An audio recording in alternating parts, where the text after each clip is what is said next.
What's going on, YouTube and horror movie buffs? Welcome to I Shot Him Six Times YouTube horror movie channel. As you know, I'm your host Marcus. Be sure to smash that like button and subscribe to the channel if you haven't already, as well as hit that notification icon to get all the latest content updates. In today's video, I'm going to give you my spoiler review for Texas Chainsaw Massacre 2022. Before I get into it, let's hit that intro.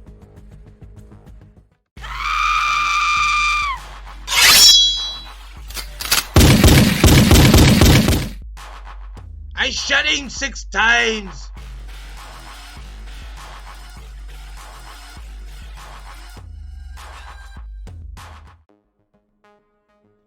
Alright guys, so as I stated in the top of the video, this is my Texas Chainsaw Massacre spoiler review.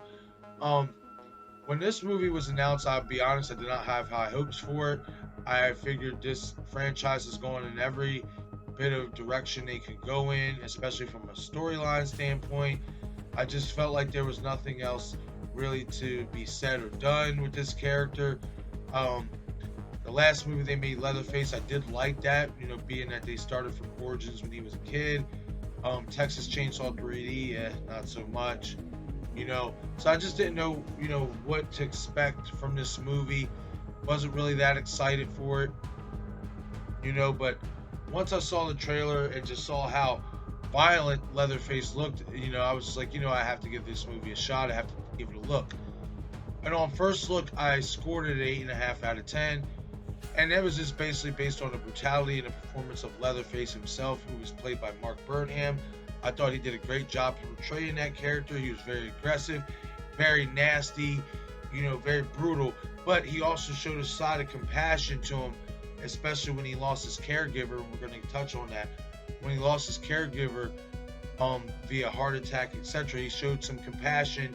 That was the only person who had been taking care of him the last 50 years at that orphanage. So I just like the job that Mark Burnham did. He showed a lot of aggression. He showed a lot of, Leatherface traits, but he also showed some real compassion that, he actually does have a heart and that he cares about something or some people, So let's get into it. Obviously, this movie is following a group of investors who are trying to buy the town of Harlow, where the original took place. The movie starts off with a whole montage of how they do with the narrator talking about the events of that original events, the true events in the movie. And then they also talk about Sally Hardesty, how she was the lone survivor, and obviously they show a quick picture of what she looks like now, 50 years later, etc., etc. Then they obviously get into the investors. They're at the store, on their way to Harlow, etc. They introduce everybody to all the characters. Lila, Ruth, Dante, Melody. All the investors who are supposed to be buying Harlow. So they introduce them. They also introduce the contractor and the mechanic who rolls up on them at the store, even though they don't know that he's obviously the mechanic slash contractor until they get to Harlow. They just look at him as he's some regular creep or whatever, this and that. So then they finally show up to Harlow, etc. But they start looking around, looking at all the properties or whatever, and then obviously they enter the orphanage, and they're looking around, and obviously Mrs. Mac, if you want to call her that, her name is pronounced MC, Mrs. MC, so I'm just gonna say Mac. Mrs. Mac proceeded to come out from wherever she was in the kitchen, if I'm not mistaken, if I can remember, and proceeds to ask, what are you doing in my house? And Lila, not Lila, Melody and Dante are kind of dumbfounded because obviously they bought all the property in Harlow. They don't understand why this lady is in this house, etc. And they try to explain to her, like, this is our house, we bought it, this and this and that. Well, Mrs. Mac proceeds to tell them, like, no, this is still my house. You know what I mean? Like, I've had trouble with the bank before, but I got that all squared away. Well, Dante was adamant that, he had the paperwork to prove that that was their property, and basically forcing her to get out of her house, which caused her to have a heart attack, which leads into the events of Leatherface in the back of the ambulance where she does die, snapping out, killing, the deputies, etc., who were trying to drive her to the hospital to get her medical treatment. And then that's when, all hell breaks loose. Like I said, guys, this movie didn't have a lot of runtime. This movie was only an hour and 23 minutes. I thought the brutality was great, but why I have to give it only now a 6.5 out of 10 was basically because the runtime and the story was just too reminiscent of Halloween, with the whole Sally Hardesty thing. After 50 years, now she wants her revenge. She even kind of said the same line that Jamie Lee Curtis did in Halloween, that like, I've waited 50 years, for this night or to see his face. And, this movie didn't do any favors standing out on its own. And that's what I came to the final conclusion about this movie, is it doesn't stand out on its own. It doesn't really stand out as, to me, a sequel that you can build upon for greater sequels. Lila, who ended up being the final girl, which was Melody's sister, her whole backstory was, she was the sole survivor of a school shooting massacre. You know what I mean? So obviously in their fight against Leatherface, she finally gets over her fear of guns and pursues to, try to kill Leatherface with the gun, etc. I don't know. Guys, I didn't feel like her story really matched with the story that they were trying to tell, in terms of these investors obviously made a mistake by kicking this lady out of her house when legally she still had rights to that place. That was the real story. I felt like her sister, Melody, should have been the final girl, being that she was one of the main investors, and that this was really a mistake on her and Dante, who was like the number one investor. It was on their hands. In my opinion, Lila's story didn't really match up with the story that they were trying to plot.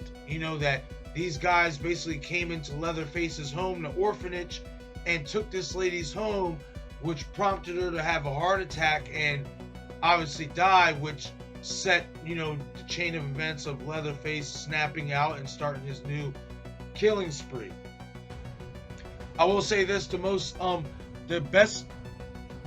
best part about this movie obviously was the bus scene when Leatherface goes on to the bus with all the investors and all the, these people who are partying and this and that, celebrating that they bought the town.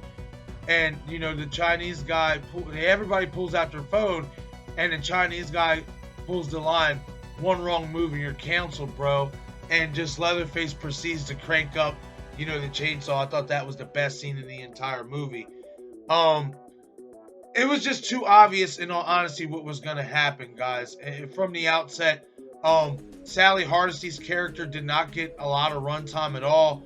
When you seen, the opening credits, when they were talking about her being a lone survivor, you kind of got that vibe that she wasn't going to come in until later on in the movie, maybe towards the end. And that's exactly what happened. She came towards the end. It just everything felt rushed. It felt like, it felt like Halloween, just a lot more rushed. That's what it felt like.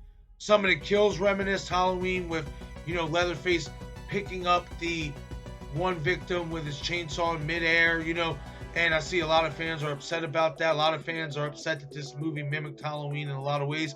And I can understand that, because especially if you're trying a sequel or a requel or a reboot, you want it to stand out on its own, and this movie did fail to do that. It failed to stand out on its own, to the point that I don't see how you can make another sequel after this, even with the ending, with Lila, being alive and being the final girl. I don't see how her story meshes into where you can make further sequels with her involved or anybody else. I don't see how that's possible. You know what I mean? Given how they just rushed through everything, and just everything was so mimicked after Halloween. And listen, guys, especially as a Scream fan, I'm not hating on the fact that they mimicked Halloween. I'm mad at the fact they mimicked it so much. Like, it was just too much. It was too obvious that they really took a page out of the Halloween book with this movie. It failed to stand out on its own, and it's sad because Mark Burnham, who played Leatherface, I thought did a fantastic job. And the job he did doesn't do it justice how, how this movie ended up playing out, especially after, first looking at it and then really breaking it down. That's why I had to take my final tally down from an 8.5 out of 10 to a 6.5 out of 10. Like, I'm gonna put it this way, guys: the brutality and the performance of Leatherface carried this movie. Outside of that, in terms of story, making sense, not so much. It underwhelmed. But just on brutality and the performance of Leatherface alone, I gave it a 6.5 out of 10. Like I said, he carried this movie. But all right, guys. Altogether, that's my little spoiler review for Texas Chainsaw Massacre. Like I said, this movie was only 1 hour and 23 minutes. It didn't give you much to work with. The story was pretty evident what they were trying to aim for, so hey, hit the comment section. Let me know what you guys think. If you watch this movie, give me your opinion. Give me your thoughts on it. Do you guys think that it mimicked too much of Halloween and failed to stand out on its own? Or do you guys like it and feel like they can make future sequels to this movie based on the final girl character that they presented to us in Lila? Alright, guys, once again, I'm Marcus. This is I Shot Him 6 Times YouTube horror movie channel. Be sure to hit that like button and subscribe to the channel. Your support is greatly appreciated, as well as hit that notification icon to get all the latest content updates, as well as be sure to follow me on Twitter, Facebook, and IG, and YouTube, of course. Once again, I'm Marcus. This is I Shot Him 6 Times YouTube horror movie channel. This is my Texas Chainsaw Massacre 2022 spoiler review. I'm out for the day, guys, and I will see you guys in the next one.